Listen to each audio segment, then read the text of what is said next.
Even if they didn't have that intention, now they might have. And I'm half naked, so... You're worried about rape. Yeah. Yeah. I was worried to get raped.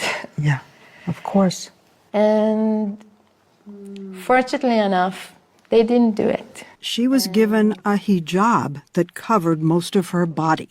I got a very strong feeling.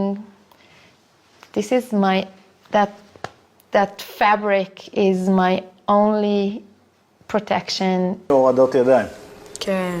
את ואני עשינו, ואז אני ניצחתי אותה. ובגלל שהגם כל הזמן עושה כושר, אמרו, רגע, אם חי ניצחה אותה, אז בוא נעשה איתה.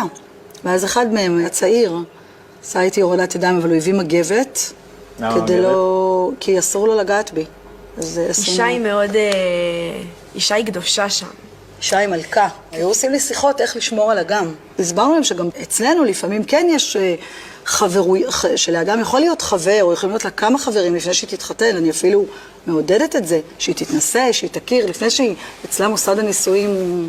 אבל היינו מתאמתים על זה. מתחת לאדמה, כשהגענו לשם, קודם כל אמרו לנו שהם אנשים שמאמינים בקוראן, והם לא יעשו לנו רע, יתנו לנו את אותם התנאים שיש להם בתוך המעבוד.